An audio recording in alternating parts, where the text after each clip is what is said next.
Acrotel Arena. Voilà, absolument. Cette relation entre donc le sport et Accor n'est pas nouvelle. Hein. Non, elle n'est pas nouvelle. D'ailleurs, pour rebondir sur ce que vous disiez tout à l'heure, finalement, Accor a déjà été en son nom un grand sponsor il y a quelques années. On l'a vu sur le maillot de l'OL, on l'a vu partenaire de l'Olympisme, me semble-t-il aussi. Mais c'est vrai que il y a eu une petite évolution il y a quelques temps où il y a eu un travail qui a été refait sur les marques. Les marques ont été un peu plus, libres peut-être de gérer un petit peu leur communication, d'investir les territoires qui leur correspondaient. C'est ce qui fait qu'on a vu, et on voit toujours d'ailleurs aujourd'hui, en fait, un certain nombre de marques du groupe qui sont engagées sur des actions. C'est un petit peu, en étudiant un petit peu la stratégie d'Accor, j'aurais envie de dire aujourd'hui que c'est quand même on a l'impression d'être un peu entre deux eaux encore. C'est-à-dire qu'on a d'un côté, effectivement, cette marque Accor Hotel qui est en train, elle, de reprendre pied dans le sponsoring et qu'on voit arriver sur un certain nombre de disciplines. Bien entendu, on voit la marque sur le partenariat Fédération Française de Football, Équipe de France de Football, qui est, on va pas refaire l'histoire, qui est le sport le plus populaire. Accor Hotel étant la marque, la porte d'ouverture, si vous voulez, la porte qui s'ouvre sur toutes les marques du groupe. Il était logique que la marque soit présente ici. On la voit aussi sur Roland-Garros. Mais à côté de ça, on voit, pas toutes, mais un certain nombre de marques du groupe qui sont, elles, investies depuis plus ou moins longtemps sur des disciplines. Vous avez Ibis, qui est sur le Tour de France, donc ça fait déjà quelques temps. Là, on a... Alors, ce qui est assez étrange, c'est qu'on est sur un partenariat un peu particulier. C'est une marque qui est fournisseur. Donc, ça veut dire qu'elle n'a pas de visibilité, objectivement. Donc, il y a... L'objectif, c'est que les cyclistes et les équipes dorment dans les hôtels oui, c'est un peu ça. de la marque, j'imagine. C'est un peu ça. Il y a... Oui, voilà. Dans la caravane. Voilà, ça c'est ce que j'allais dire. Ils sont fournisseurs, mais donc du coup pour avoir la visibilité, ils sont obligés d'investir aussi dans la caravane. Et cette caravane là, pour le coup, c'est vrai que ça leur offre la visibilité qu'ils n'auraient pas sinon. Ça leur permet de faire le Tour de France, de toucher ces fameux 12 millions de spectateurs qui sont sur le bord des routes, d'échantillonner les 600 000 goodies. Alors vous faites le calcul, tout le monde n'en a pas, mais c'est pas grave, c'est déjà pas mal. Et voilà. Je vous ramènerai un bonnet pour le prochain Tour. C'est gentil, c'est gentil. Et vous avez à côté de ça, donc on retrouve comme ça. Alors il y a une autre marque qui est aussi investie dans le sponsoring depuis un moment. C'est Novotel, qui est historiquement dans le golf. Elle était sponsor titre à une époque de l'Open de France. Aujourd'hui, elle n'est que fournisseur une fois de plus. Mais là, l'idée, c'est encore aussi de toucher un public très affinitaire, on va dire. Le golfeur est un monomaniaque. Novotel, c'est plutôt premium. Le golf, c'est plutôt premium. Voilà, vous vous êtes trouvé là pour le coup. Oui, c'est logique. C'est logique que ce soit plutôt la famille Ibis qui soit sur le Tour de France. Et en effet, la visibilité sur les routes, et parce que c'est une opération même d'Ibis France. Évidemment, un groupe comme le nôtre est complexe parce qu'il a des business units.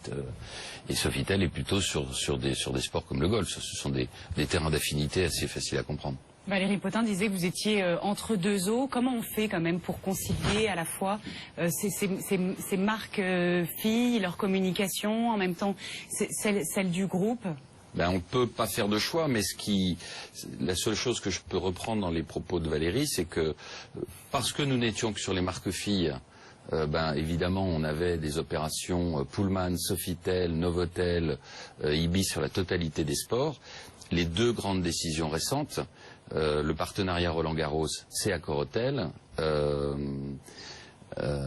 Accor Hotel Arena, c'est Accor Hotel, et les prochaines décisions qui seront prises, ce seront des décisions sur Accor Hotel. Donc là, on ne se cherche pas. Nous passons à une deuxième étape, qui est l'émergence de cette marque corporate, caution, ombrelle, marque de distribution, qui va être structurante dans notre business, et que maintenant les choses sont faites sur ce côté-là. Mais ça n'aurait pas justifié de revenir en arrière, parce qu'on est obligé de tout faire. C'est-à-dire que on est obligé de continuer à faire toutes les stratégies d'image et de visibilité sur les marques Ibis. C'est quand même il y a seulement quelques années que nous avons pris la décision de regrouper l'ensemble des marques Ibis derrière un seul étendard. C'est quand même une décision qui est dans un cycle hôtelier assez récent. Ça a remplacé Étape. Ibis Budget a remplacé Étape et Ibis Style a remplacé All Season en effet. Et donc on est obligé de faire l'ensemble, de multiplier les actions et d'utiliser le sponsoring qui est un vecteur d'accélération de notoriété. Bruno. Et au-delà aussi du sponsoring, dans le sport notamment, vous allez chercher à vous faire connaître des 12 millions de spectateurs sur le bord des routes, et notamment donc Valérie Potin et moi-même, l'année prochaine, on a fait rendez-vous, mais également de l'univers des sportifs, puisque ces sportifs sont également des clients, ils se déplacent. Les équipes cyclistes se déplacent, alors ils ne sont pas tous, les équipes cyclistes du Tour de France ne sont pas tous malheureusement je crois dans vos hôtels parce qu'il faut loger quand même beaucoup de monde, mais les équipes amateurs quand elles se déplacent, elles vont chercher de l'hôtellerie. Et donc à un moment donné, c'est peut-être bien aussi d'aller vers les marques qui investissent dans le sport. C'est également une clientèle, tous ces sportifs qui se déplacent, professionnels et surtout amateurs. C'est une clientèle, c'est un vecteur d'image. Aujourd'hui, on sait que l'année prochaine, on aura probablement une part très importante des grands joueurs de Roland-Garros au Molitor, juste à côté. Certains d'entre eux ont attendu la première année de voir. Vous n'avez pas choisi l'Ibis, hein? Mais c'est eux qui choisissent. Ils ont tort d'ailleurs, parce qu'on dort très très bien dans les Ibis. Avec les fameuses oreillers, notamment. Oui.